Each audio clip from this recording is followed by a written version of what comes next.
Welcome to the Dropship Podcast, where you'll learn how to build and grow a high-ticket dropshipping business and hear stories from successful e-commerce entrepreneurs. Let's kick this thing off.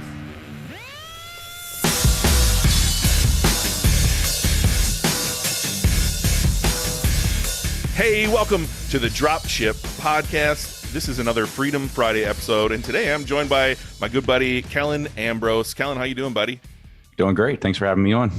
Kellon has he's done some cool stuff in the dropshipping realm. Somebody I've worked with in consulting, as well as somebody I look up to. Honestly, I respect you a lot. You're one of the hardest workers I think I've met, and so I'm super happy to have you on here. Hopefully, we can talk about some of the cool stuff you've been doing, and show really anyone listening to this that you're just a normal dude who took a lot of action, took massive action, and put himself into an amazing place in life.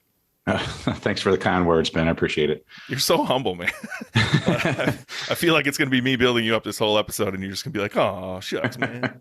You know what I don't know about you, Kellon? I know we work together, but I don't really know your background, I don't think. Like, how did you start? What motivated you to take action and do something different in your life? I know you were working full-time at a job before this started. And so, like, what motivated you to get going in the first place?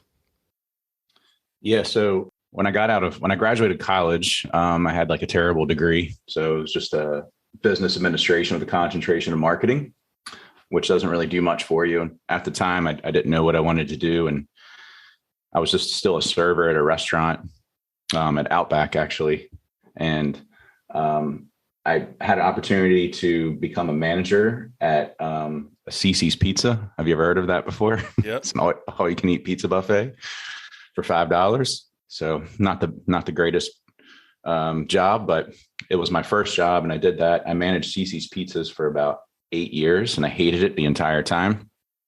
And then I guess I had an upgrade, quote unquote upgrade, to become a manager at Panera Bread, which was a little bit better, but still equally as terrible in my mind. Different class of people, though, right? Like CC, like I don't even understand the unit economics of a CC's. How are they serving a buffet for $5 and paying all their employees and their rent? And like Panera, that's a different group of customers than I would assume you see at a CC's.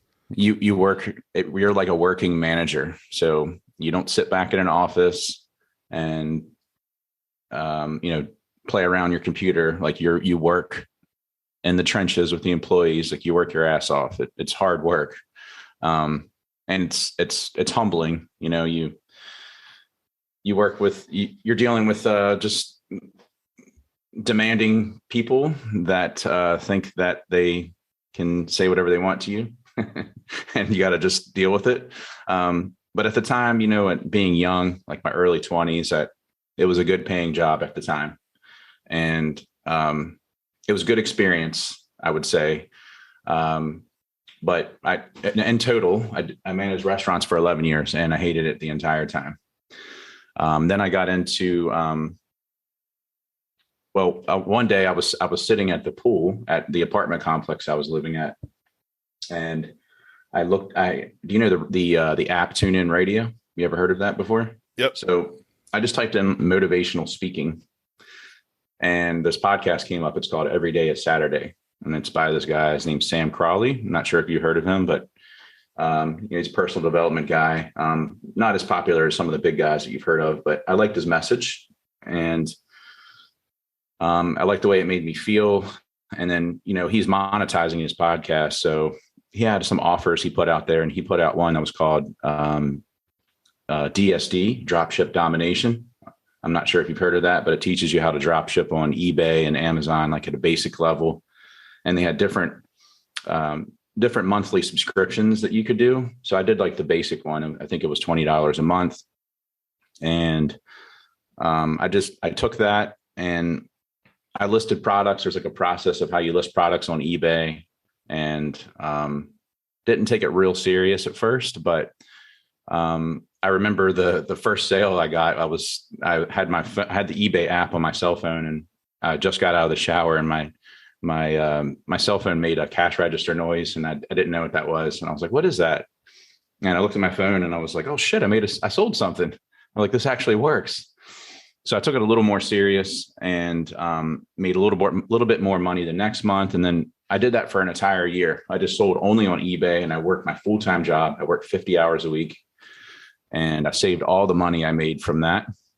Can we break that down for a second? Just like, Yeah. I want the listener to understand what you were doing, because you often hear those terms, dropshipping on Amazon or dropshipping on eBay. And I've definitely heard of the dropship domination course. It's pretty far back in the past, if I'm honest. What year was that for you?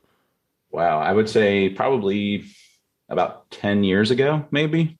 Yeah. I mean, I heard about it in like 2014 or 2015, I think. So yeah, pretty far back there. But like, give the listener an idea. What type of items are you drop shipping on those platforms? Where are you finding them? Where is the arbitrage there for you to actually make money? Yeah. So your suppliers are other retailers, which, a lot of people use Walmart, Wayfair, Overstock, places like that, maybe even Dick's Sporting Goods. You can't do it anymore.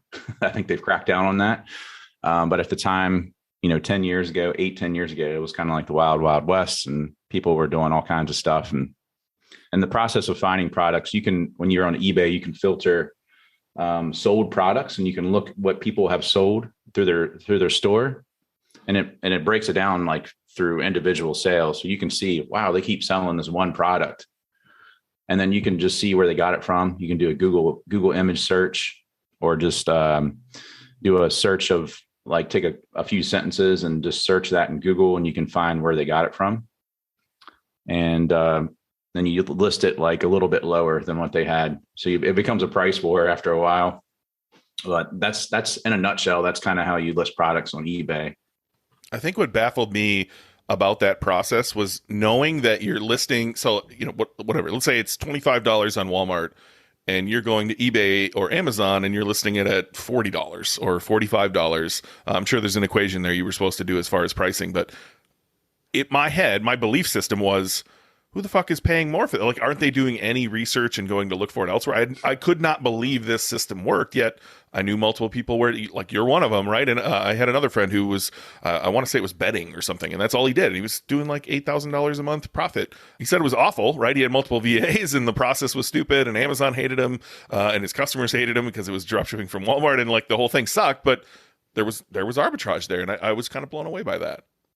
Yeah, I think what it is, I've had people say the same thing, and I think what it is people are just lazy. They don't want to search, and I think people automatically assume, Amazon has the lowest price no matter what, but that's not true. It's true most of the time, but not all the time. Are you still doing any of that today? Like, are you still randomly throwing stuff up on there? No, I stopped. I stopped. So I eventually transitioned to Amazon, and Amazon has way more traffic than eBay. And I was doing it. I had a team of VAs that ran Amazon for me, and I did it all the way up until the summer of last year.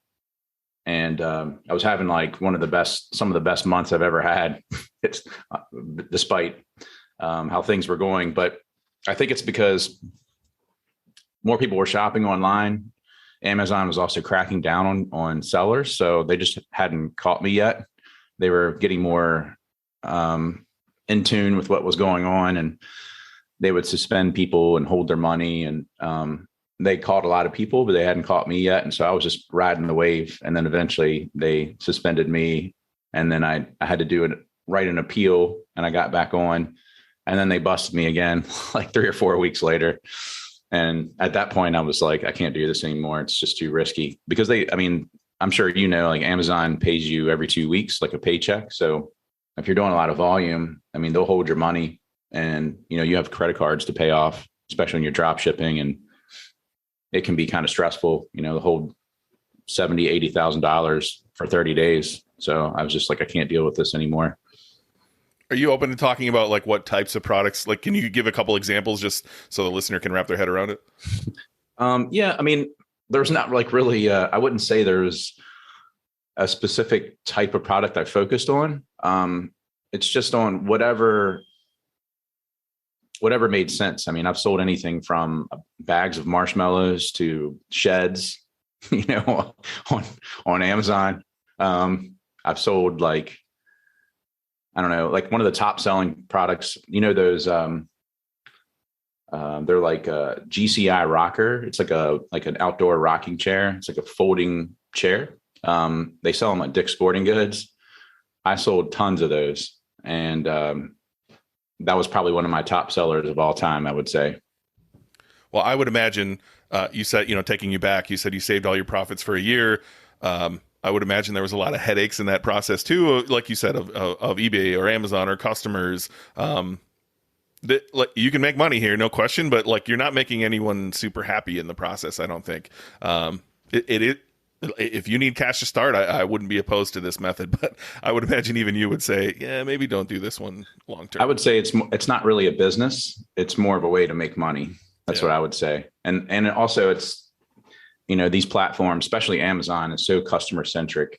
You could have all the evidence in the world to prove that you're right, and they're going to side with the customer every time. So even with my Shopify store, I drop shipped I sold some products on Amazon, and I got burned a few times. I mean, they're high ticket, so I just said I'm not even going to sell it on Amazon anymore. It's not worth it. Yeah, that's a crazy part. I sell pet supplements as well. So thankfully, it's a smaller charge when they side with the customer. But I would say nearly every day I have an email in my inbox of like, we refunded your customer. And like, there's nothing I can do about it whatsoever. I'm eating that. I'm also eating the fees that they charged me in the first place to refund the customer. So it's just, the whole thing's a wash. And yeah. Anyway, let's get back there, right? You saved all your money for your first year from doing this, which again, kudos to you for hustling and stacking some cash. What's next? So that was DSD. It was only eBay.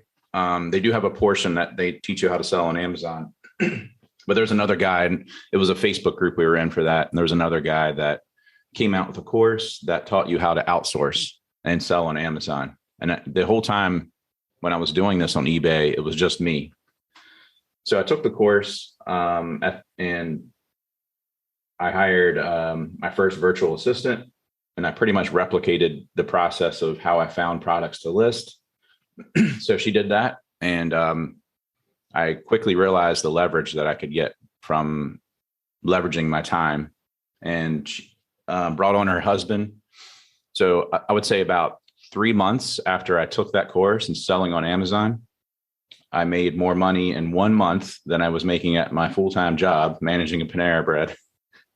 And I had been thinking about quitting my job for a while, but I've never done something like that. It's kind of a bold move for me. The second month, I made double what I made the previous month. So at this point, I'm like, I'm definitely going to do this, but I just don't know when, but I'm going to do this. So our lunch rushes at Panera are really big. Like we were right next to a Social Security Administration building. I came into lunch one day. We worked 12 to close, and it was already crazy. There's other managers in there, but we had some employees that called off. They weren't set up for lunch. And the first 20 minutes, half hour that I was there, I went to the bathroom and I texted my wife and I said, I'm putting in my notice today. And she was like, are you sure? Because I've never done something like that. And I was like, yep, I'm doing it. So I gave my notice. And then after the lunch rush was over, the regional manager calls the store and, he said, sorry to hear you're going to be leaving. You're putting your notice. And I at that point, I was like, I really hope I made the right decision. Because at that point, when he called, I was like, this is definitely real. And then as the day went on, more and more things were just messing up and more chaos in the store. And I was like, well, I did make the right decision. And it was like a 2-week notice and left. And there's been no looking back ever since then. At this point in my life, I'm sure a lot of people can relate, but I'm psychologically unemployable. I don't think I could ever work a job ever again. I just want to jump in here real quick and say, if you're loving this show, the number one thing you can do to help us right now is to smash that subscribe or follow button and leave us a review. It really does help us to grow this show and reach more people. And you can do it right now while you're listening. And also, if you've got a friend or two that you know should be listening to this show, make sure you share it with them or just send them to dropshippodcast.com. We'd love to have them join us as well. And real quick, I've got 2 additional dropshipping resources that we would love to share with you. The first is our free dropshipping Facebook group called the Dropship Tribe. It's all about high-ticket dropshipping, and you can learn a ton in there. All you need to do is jump onto Facebook and search the Dropship Tribe, or go to facebook.com/groups/Dropship Tribe and hit the join button. Now, if you're loving the Dropship Podcast and you want more, we actually have a members-only version of this show where we go even deeper into high-ticket dropshipping. We do question and answers with our members, website reviews, teardowns, and a whole bunch of other fun stuff. It's just $5 an episode, which is like a cup of coffee. And as a bonus, you get free access to our entire back catalogue of episodes when you join. So you can binge it without paying a cent. Just head over to patreon.com/Dropship Podcast. And just as a note, you can find the links to both of those resources below in the show notes. Now let's dive back into the show. The crazy part is I thought you did this while you built what I would call a real business, right? When you were into high-ticket dropshipping, when you were running, the businesses I know you for now. I had no idea you did it during this dropship domination phase, which is, by all means, a little more risky as far as again, Amazon could have shut you down any day. And I think the other thing a lot of people don't think of, and I'm not trying to discourage anybody to quit and burn their boats. You often think, all right, I'm just going to use round numbers. Let's say you take home, $1,000 every other week from your job, and last month you made $2,000 in your business, and you're like, I made just as much as my business, but you didn't, right? Because Uncle Sam's going to get his one way or another, right? And so I think oftentimes people think when they get to a certain number they're going to be all right. I would encourage people to add another 30% on there. You're going to have to pay the government one way or another. So did you have any of those thoughts in your head, or were you just looking at dollar signs and how much you hated Panera and just you had to move on? I mean, even though I was making more money, I never touched that money at all. I saved all of it. So I was only living off of the money I made for my job. And I think I had some money saved too. So I just kind of lived off of after I left the job, I just sort of lived off of that for a while until I touched that money. And then I had a pretty, decent sized cushion where I felt comfortable enough to do it. Not like crazy, but enough to say that I was tired of working that job, and I felt like I could take this risk. Well, you quit, right? All the pressure's on you. Your back's against the wall, right? You're probably feeling pretty good at doubling your income. What's next? I drop shipped on Amazon for about full time for about 3 years, something like that. But there was just a lot more stories of people getting suspended, couldn't get reinstated. And like I was saying earlier, people, getting your money held, and you're using other retailers as your supplier. So it's not really sustainable. And Amazon, when you play in their sandbox, they can just make rule. I mean, I've seen it happen.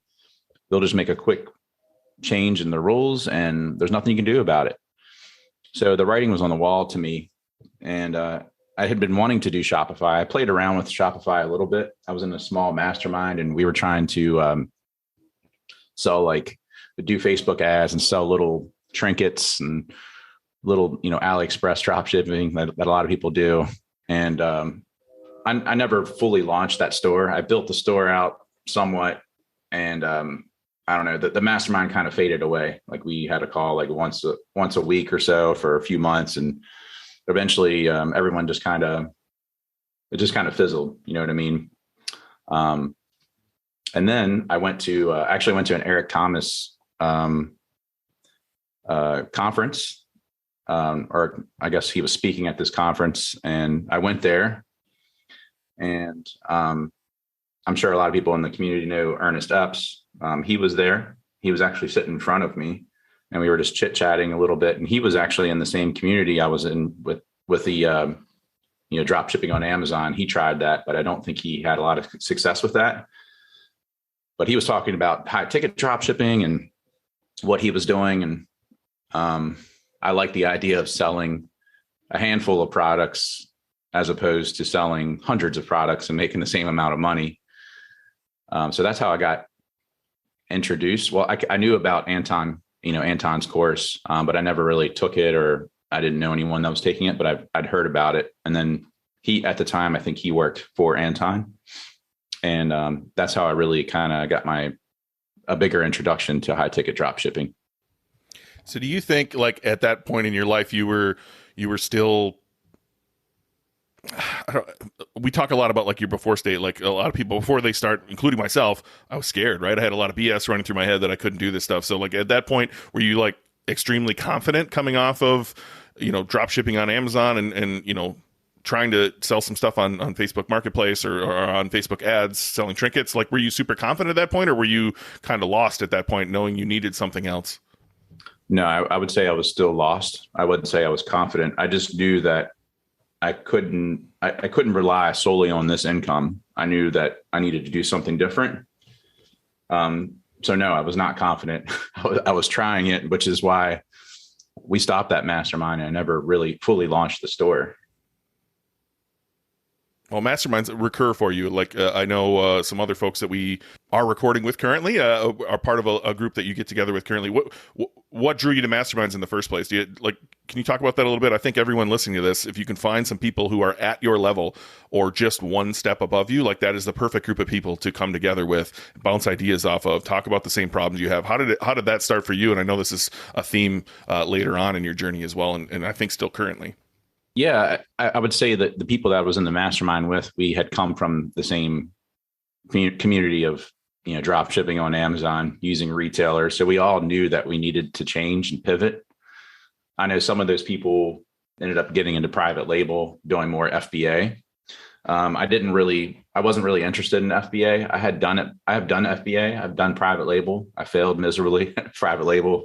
FBA, I just didn't really like the process of packing and pick, packing, shipping stuff on my own. I like drop shipping. I don't like touching stuff. I like being location independent. I can operate my business from anywhere. But yeah, we all just kind of knew that we needed to do something. So that's how it kind of came about. I mean, we talked about Amazon and things like that too, but the whole purpose of the mastermind was to get another stream of income coming in. Well, I know we're jumping way ahead, but you're part of one now with a couple guys. Again, John Murphy will be on this show either before or right after this episode comes out for a Freedom Friday episode. What have masterminds meant to you? I know in my personal life, the ones I've been part of that were the most fruitful were all paid, and that's tends to be what keeps people glued together, right? So you don't end up like breaking apart kind of thing. But you seem to have been part of one that's been around for a little while, and you guys work well together. Like, can you talk to me a little bit about like what that means to you? Like how has that helped you grow as an entrepreneur? It's been a big part, especially because you have someone to bounce ideas off of. And then also I would say it's helpful in, if someone helps you in a mastermind and they don't, especially, I agree with you as far as paid masterminds. I think that's a good idea. It keeps everyone accountable and you have more skin in the game. But if you help someone or they help you, you feel obligated to help them back, So I think there's a lot of that back and forth. And then, if you run into problems, you can always reach out to those people, and then they have other resources of other people maybe they talk to or another connection. So most things you can figure out just through having a mastermind. It's a lonely journey too, right? Like the odds of you knowing someone in your town doing the same thing as you are just, they're not real, right? So utilize your community and hopefully that's something we try to foster here at Dropship Breakthrough is find a way to get little pods together of people. And by all means, they should be doing this themselves, like just finding other people to connect with. And I know John and I connected early on, as well as Corey and I and a few other people from back in the day that all kind of came together and excelled together, right? And I think we brought each other up. So I don't want to jump too far ahead. Let's jump back. Like I want to talk to you. Like where you decide you're going to high ticket dropship it. Did you end up taking a course? Yes, I took one. It was the Ernest Epps. He had a course prior to what he has now. I don't even remember the name of it.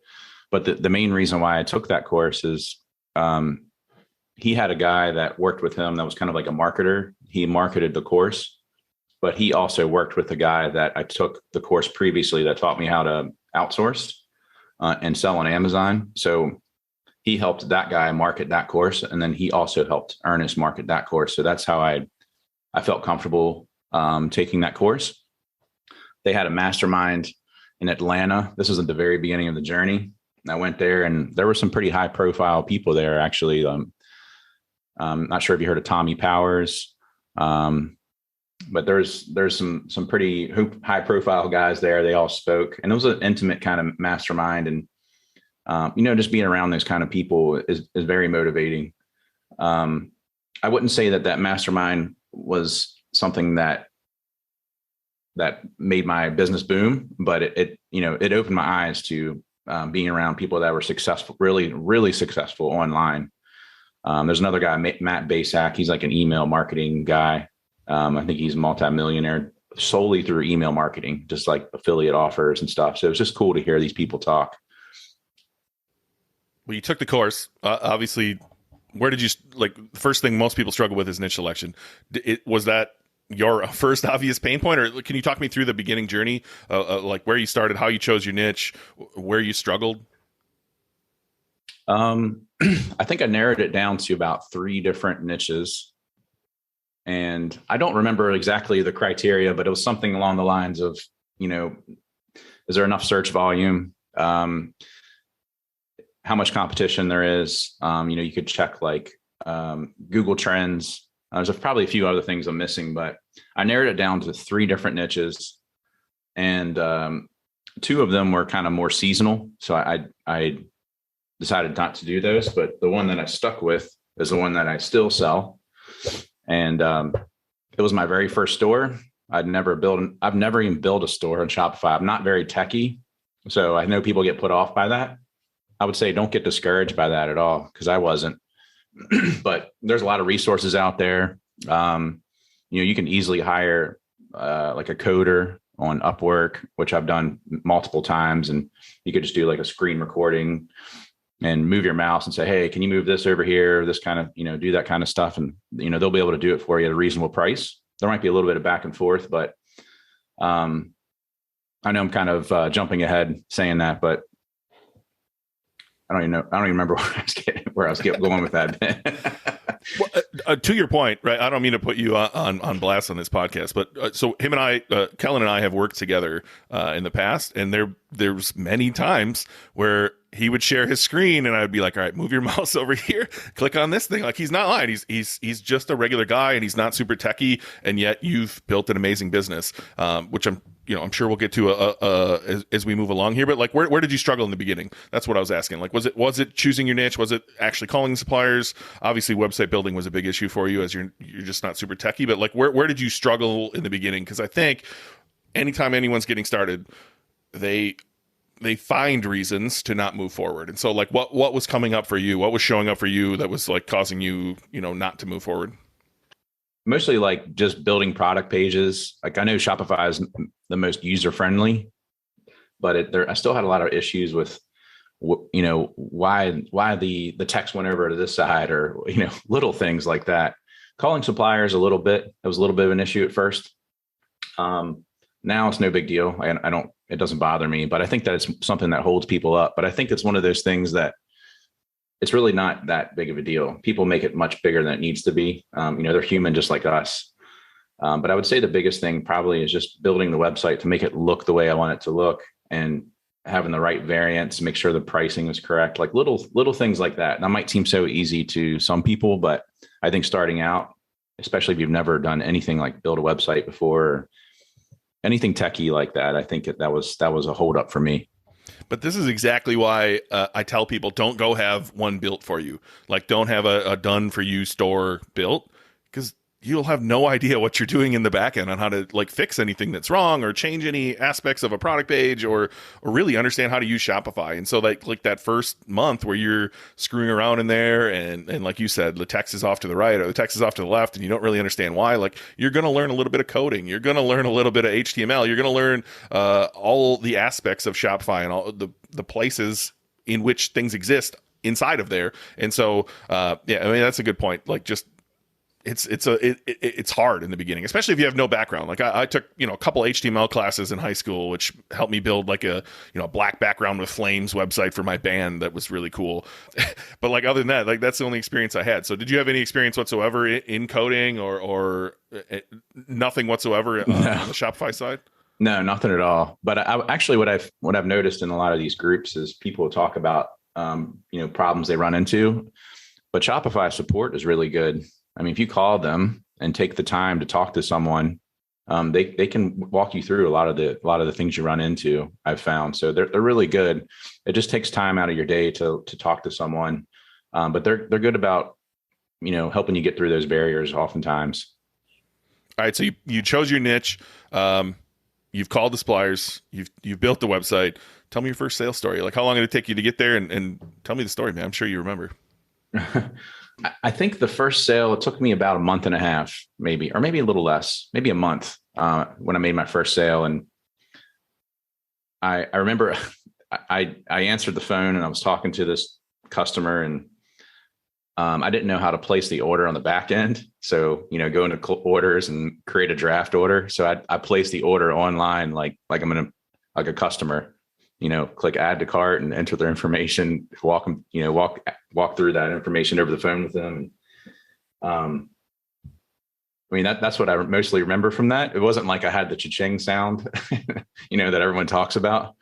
But yeah, just to give you an idea, like that's how much I didn't know back then, just to do it like a regular customer purchase, adding the cart and purchasing in that way. To be fair, that's how I teach my employees. Like, it's just so much easier just to go onto the front of the website, navigate to the product, and just walk through the process. Oh, really? That's yeah. I think early on in my journey, I didn't know what I was doing. And I remember creating a draft order and then not charging a credit card. Like, there's a way where you can just mark it as paid rather than actually like capture the payment. I did that. And then I had to go back a couple weeks later and talk to the customer and say, hey, I never actually charge you for this thing that's already at your place. Thankfully, they were nice about it and they paid again, but they didn't have to, right? They could have been like, I'm pretty sure I was charged, man. Sorry, have a great day. And so, ever since then, I've had myself and my employees go through the front end rather than the back end. Okay. Interesting. All right. So, you got your first sale, month and a half in. What struggles did you have after that? Like, you got your business running. I know we're not going to talk about what your niche is today, but you have a difficult customer base. I'll just put it at that. Did that pop up right away? Did you see that aspect showing up, or like what struggles did you have, along the first, 3, 6, 1 year of your business? I feel like I'm pretty good at customer service, being in like hospitality. So that was something that was kind of one of my, my positive points of my journey. Not saying that it can be difficult, but I would say one of the tough things for me was to, like, a lot of the products that I have multiple variants, and I thought to include all the variants into these product listings, and was difficult for me. It took me a long time to really figure that out. And then also I wanted to make sure that I wasn't just copying, pasting directly from the manufacturer, which a lot of people do. I wanted to make sure my product listings were original. That's not a fun thing to do, but I do recommend doing that. You'll reap the benefits later down the road if you do that early on. But I think eventually I got to a point, I was answering all the phone calls. I grew to a point where I was getting 20, 30 phone calls a day, and it would go right to my cell phone. So I'd be out to eat with my wife and phone would ring, and I'd step off to the side, like in the hallway of the restaurant, and take the call. And sometimes people would say, I want to order this. And I'd just make up stuff and say, I'm sorry, our system's down right now, but it should be up in about 45 minutes, because I knew we were about to leave. So then I'd call them back when I got home in front of a computer and say, hey, I'm just giving you a call back. Our system's now fixed, so I can help you. So there's a lot of that kind of stuff. But it got to a point where I was like, I can't continue to operate like this, especially if I want to grow and scale. So eventually I hired a call center to take calls for me. And that was very nerve-wracking, because you give up control. Everyone thinks that no one can do the job as good as you. I think everyone runs into that early on. And I knew that I needed to hire a call center for about at least a year, and I put it off for over a year. And eventually I pulled the trigger, and I was really nervous about it. I listened to literally every phone call for probably 5 or 6 months and gave them feedback constantly. And now I don't listen to the calls anymore. But at first I was definitely very aware of what was going on in every call. All right, I have a few questions around that. First, I'm going to tell a story. So same as you, there was times where I wasn't at a computer, but I knew like I wanted that sale, right? And so I can picture a moment where I'm in at work at a Walmart distribution center on a forklift. If you're unfamiliar, if you've never passed one on the road, they are enormous buildings. And so I'm in the corner of one building. I have one aisle on my forklift, whatever. And I had a voicemail, so I'd have to drive all the way up to the corner of the building against the wall in order to get any service whatsoever, listen to that voicemail or read the email from Grasshopper. And I'd see, oh, this person's ready to order, right? So I'd drive all the way to the front of the building, which even on forklift took a couple minutes to get all the way to the front door. I would walk outside, I'd call them back, let them know, oh, our back-end system is down. I'm unable to take your order right now. However, if you still see the website, that's great. I can walk you through the process. And so I would step outside, walk them through, immediately come inside and get yelled at by my boss because you can't walk outside there. And, I'd get yelled at, but I got the sale. And, I was hustling, man. And so I'm glad you told a story like that of same thing. When you're in the beginning, you got to answer all those calls. You got to hustle, man. You got to get those sales. And so, yeah, kudos to you for telling a story. I'm sure you have plenty more where that existed. Well, to kind of go on that same topic, I think that's very important to answer calls when they come to your store. And if you don't answer the call them back. Even if they don't leave a message, still call them back and just say, hey, sorry, we had a missed call from you. I think that's really, really important. I think a lot of people are nervous to answer phone calls for the store, especially starting out, but I think it's critical to be available. People want to talk to a real person. That's from my experience. It makes them feel more comfortable purchasing from that website and they can talk to someone. But I'll take it even a step further. My friend George gave me this analogy and I really appreciate it. The average e-commerce conversion rate is 2%. It's actually a little less on high ticket dropshipping stores for the most part. So I want you to imagine that 100 people come to your store and they're raising their hand and they're like, I'm interested in your products. I think what you have is cool. I've been thinking about buying this. And 98 of those people are leaving and you're never fucking talking to them again.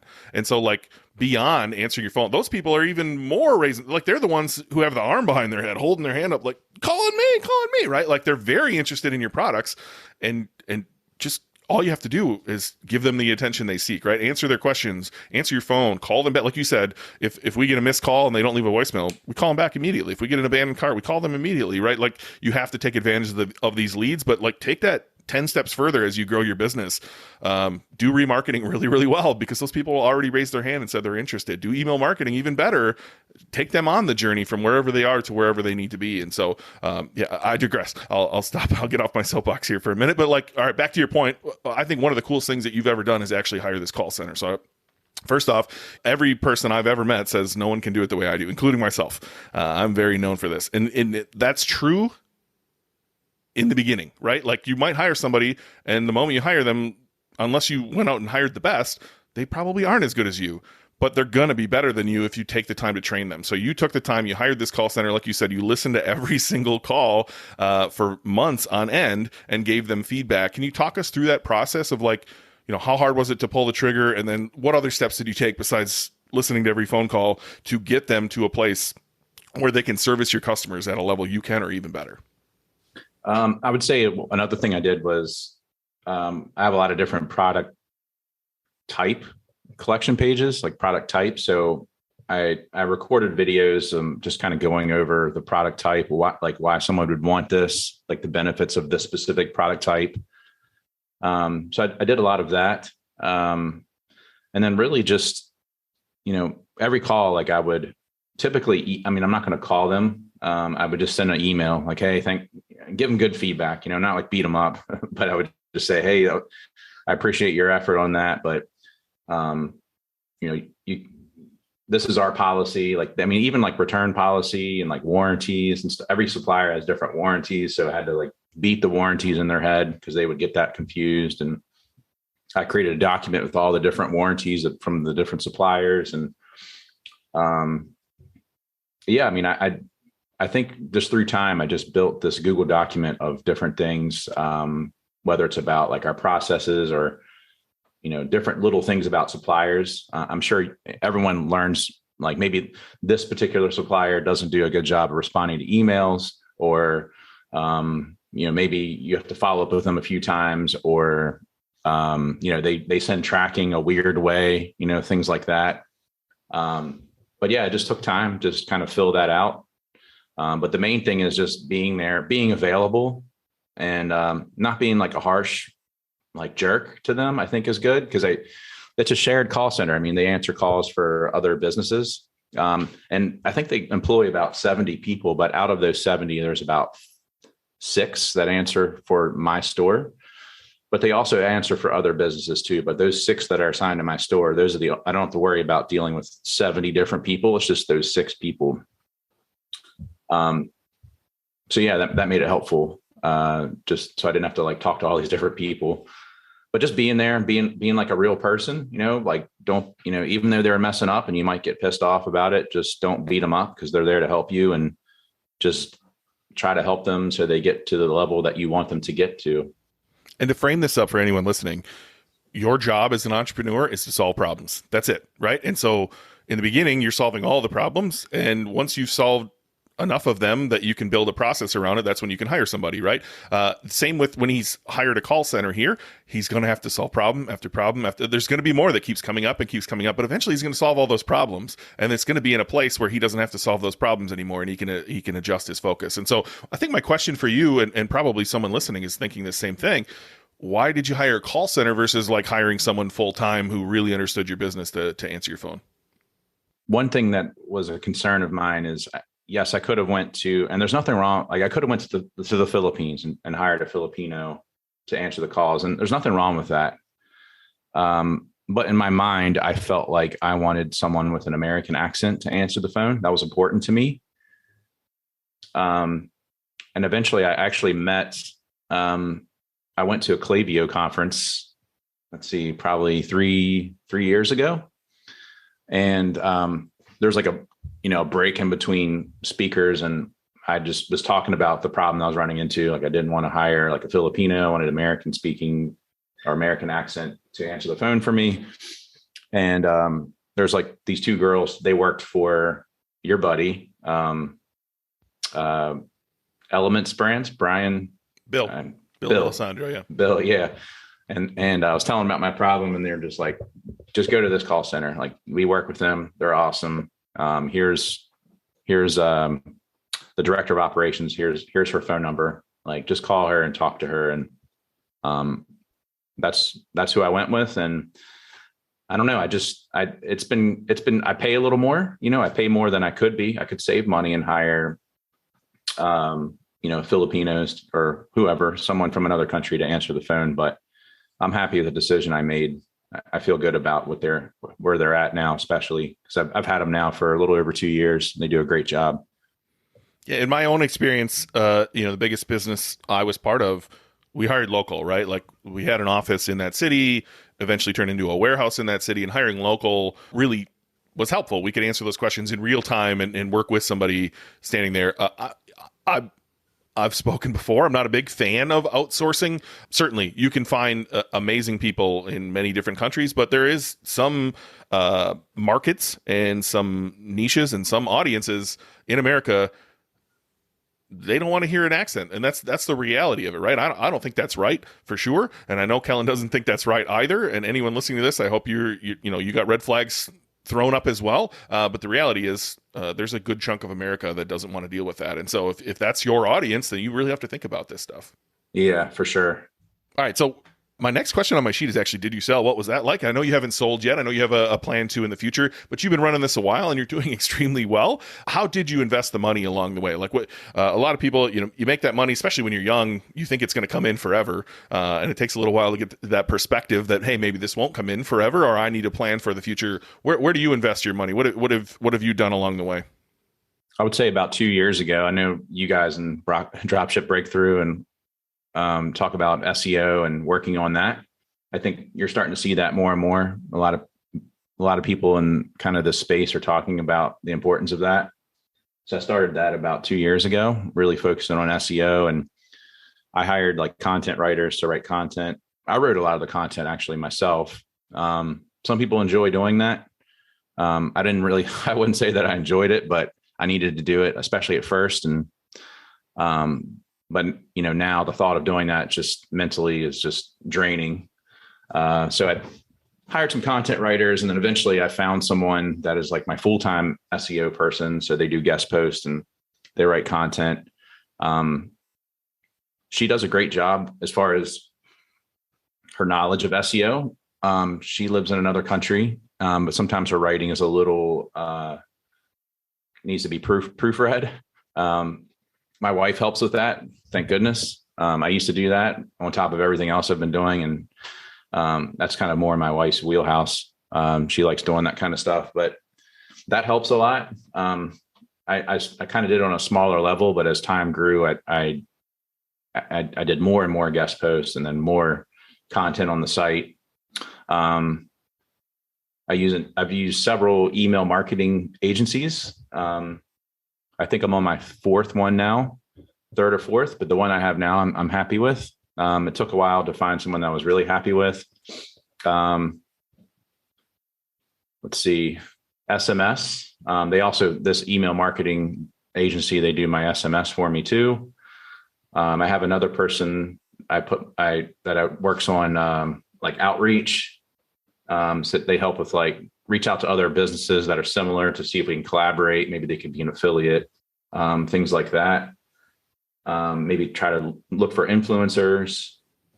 I love that this question took you to where do you invest in your business, right? I legitimately meant this as like, where did you get that money to work for you? And your brain went immediately, I invested in myself. This is actually a lesson I've been struggling to learn. I've been getting paid for the last few years from the business I exited. And I look back and I did very little investing in myself and much more so investing into things I believed in outside of myself. And in reality, I'm my biggest tool, right? I am a tool. It was too easy.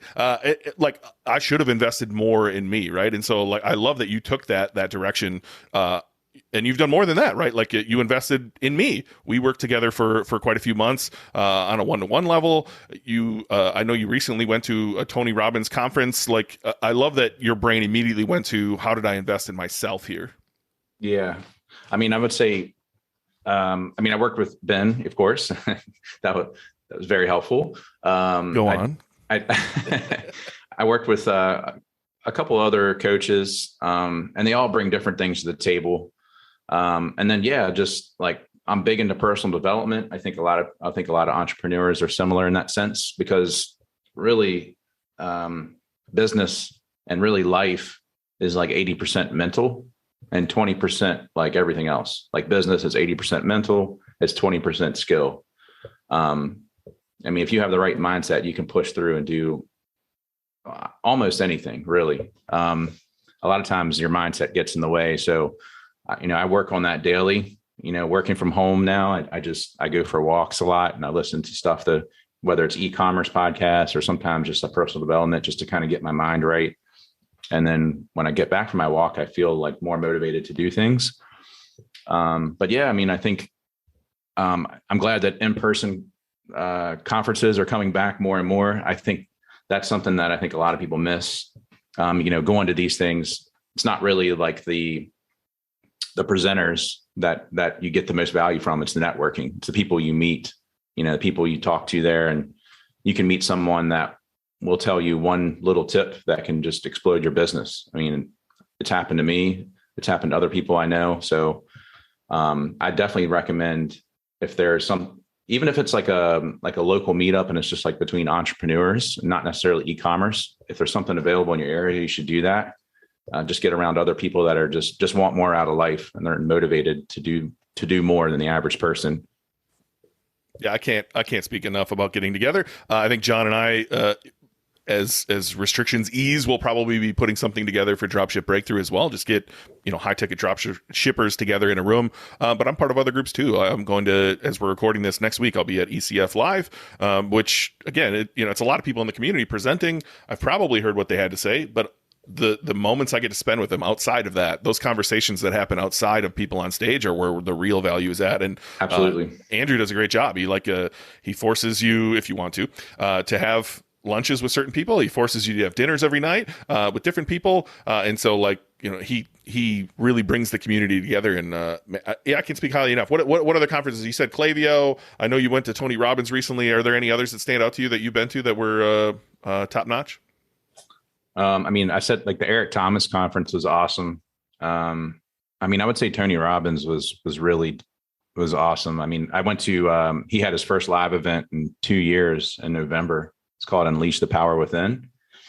And I knew about Tony Robbins, like watching videos, and I've heard people say his events were pretty intense, like long days. It's like, I think it was 4 days total, and they're like 14-hour days, like each day. It's exhausting, but you really immerse yourself in it. And it was awesome. And then after that, he has different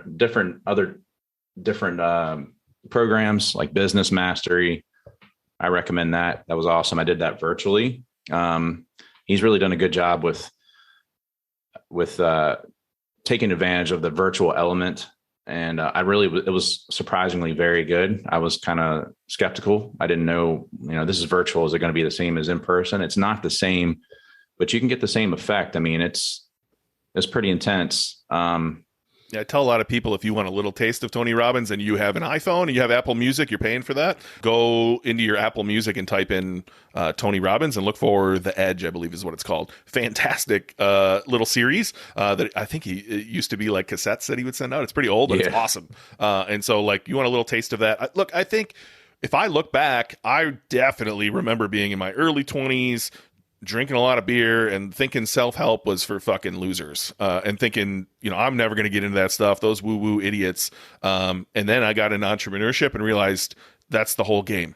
Like, you think building your business is your whole game. It's all the journey you're going to go on that is the game, and how you can be a better person, and how you can, have a better mentality. And it's all about you. It's a crazy journey of working through those things. And so, like, did you know this before you started any of this stuff? Back in your Panera days or CC Pizza days, did you have any like self-help stuff going on back then? Were you reading books, or how did that get started? Never. Just from when I was saying how I went to like the community pool and I just typed in motivational speaking in that app, the TuneIn Radio app. But no, I've never really been involved with personal development at all. But I'm pretty, I try to put some good information or good stuff in my mind. I try to do it daily. But yeah, I agree. Like, especially if the people you grew up with, like your friends you grew up with, and you talk to them about it, they're probably think it's weird. I have friends that I grew up with that think they kind of like make fun of me. Some of them have made fun of me about it, but I don't care. It doesn't bother me. Like, I'm so, maybe like the old me, like 20 years ago, I'd be a little more self-conscious about it. But now I'm like, make fun of me all you want. I don't give a shit, like, and then of course, like now, and where I'm at now, it's like the people that I'm closest with are people that I talk to virtually. And then the people that I had these personal in-person relationships. I'm still friends with those people, but they're not like, I'm not as close with those people as I am with people that I talk to regularly through, maybe social media, for example. I know we're running short on time. I do want to touch on one thing real quick. You'll hear a lot of this in the affiliate marketing world or in the Amazon FBA world or things like that. When you hit a home run and you're number one on Google for a lot of terms, and that niche is paying off in affiliate marketing, or you're number one on Amazon FBA for a product, you're told, go launch that exact same thing. Recreate that affiliate website so that you are now number two as well as number one, or FBA. Now you're the number one and number two slot. Again, the number one slot's getting about 50% of clicks. The number two spot's getting about 30% of clicks. And so recently you have acquired a business that's in the same market that you're already in. And I'm curious how that's gone for you. Like, taking up the number one spot for a lot of terms, I know has been very fruitful for you. Have you been able to replicate that, or is it too early to tell? And like, is that your plan there, is like just take up more space in the SERP? That's eventually the plan. Right now, so I've had this new business for, so I got it December 1st. Basically we've been just kind of adding more brands. There was a lot of brands that weren't on the site that we got. So we uploaded those products. SEO is part of the plan, but we haven't quite tackled that a little bit. I mean, we're putting content on the collection pages, making sure the product descriptions are original. A lot of the, like I was saying earlier, a lot of the variants on some of these products can be pretty complicated. So a lot of the variants on those products weren't filled out the way they should have been. So we fixed those. A lot of that stuff took a lot of time to really do that, but I have someone that runs the operations for that store. So I'm just kind of working on things in the background to kind of grow that store, and I already have the knowledge in the industry, so that helps. I got relationships with a lot of these suppliers, so it's easy to get accounts with a lot of these suppliers where maybe some companies or some competitors might have a more difficult time. And then I have the call center that's trained on all the products. I can plug them in right into the store too, so that helps as well. Yeah, you've got economies of scale here, right? So I envision you in a wonderful place in like a year from now of being able to take up more of that space and, really be able to serve this market. You've chosen a market that's difficult. From the outside looking in, it might not seem difficult. But when you're in there, it's difficult, right? The customers can be difficult, the suppliers can be difficult, and you've managed to like solve all this, right? And that's a kudos to you. Like, from managing a Panera, right? From making sandwiches and soups for people to running multiple businesses, it's impressive what you've done. And you're one of the hardest workers I know, man. I think that it's a testament to just head down, take action, and do the work. I appreciate it. One thing I'll say to that too, and I was thinking about this before the call, is I think the mentality that a lot of people have now is, I mean, you see it all the time. It's like hustle and, work all day, sun up to sun down. Like, you don't have to do that. I'm a firm believer that if you can work 3-4 hours of uninterrupted, turn off your phone, close all the tabs on your computer, you can really get a lot of stuff done. You'd be surprised. And I'm not saying I'm perfect at it, but that's the truth. And I would say also, like, some days you just don't feel like doing anything. There's days that I'm not feeling it today. And I think if you just do something, like even if it's something small, send one email, make one phone call, even if it's that small. But I think I try to be consistent in doing something to move the needle forward, because as I said, there's just some days you just don't feel like doing anything. I think we've all been there. You kind of get in these funks and it's like, I'm just not feeling it. But as long as you are continuing to push forward in some capacity, even if it's a small capacity, it makes a big difference. It compounds over time. You know what really hammers that home? Have a kid. Then you only have these small windows, and magically work will fit in the window. That's one piece of advice I got early on. It's like work will take up the space that you give it. And so if you give it less space, magically you're going to get the same thing done. And so I found the same thing, when you work a job 8-10 hours, like you're not doing 8-10 hours of work, right? You're doing 3 and then bullshitting and surfing the web. So, condense that 3. Wake up in the morning and have a plan, right? Like have a morning routine and have a plan of what you're going to get done, and then go knock that out and then go enjoy yourself. Like that's why we're doing this. We're not doing this to be sitting in front of a screen all day. We're doing this to enjoy our lives. So to that point, I have a couple more questions for you. Like, what's the coolest thing that you've been able to do since starting that you couldn't have done before as a manager of Panera? Well, I mean, having a business, having this type of business, you need credit cards. So just able to accumulate a lot of travel rewards points. I mean, my wife and I, we probably haven't paid for a flight or a place to stay in 2 or 3 years, maybe a little longer, because I accumulated a lot of points selling on Amazon too. So I would say that's a big thing. We've done a lot of traveling. We've done a lot of stuff. We were actually in Roatan, Honduras, this time last year. We had this amazing Airbnb.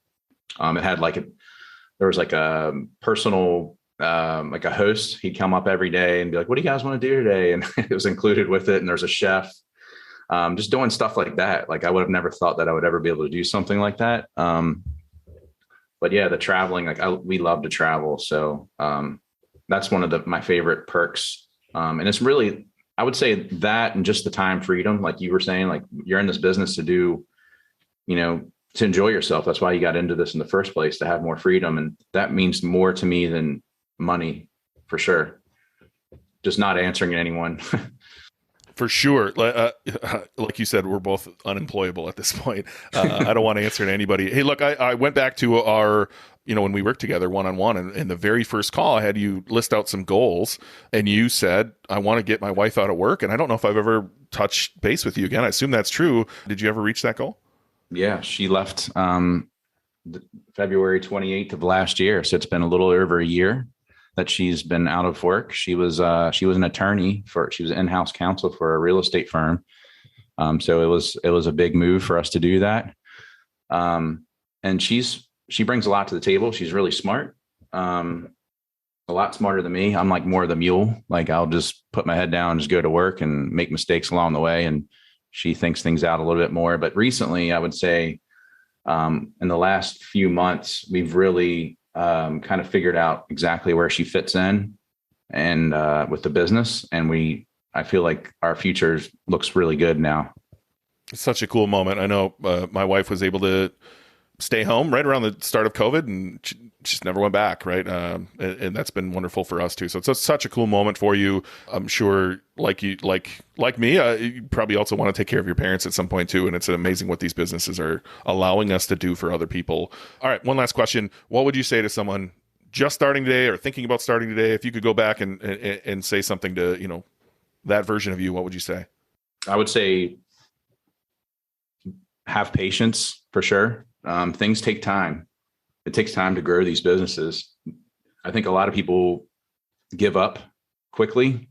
If you look at some of these, I don't know how many people are in your Facebook group, but I know, for example, like Anton's Facebook group, I think there's over 10,000 people, something like that. I'm not in the group, but I've heard that.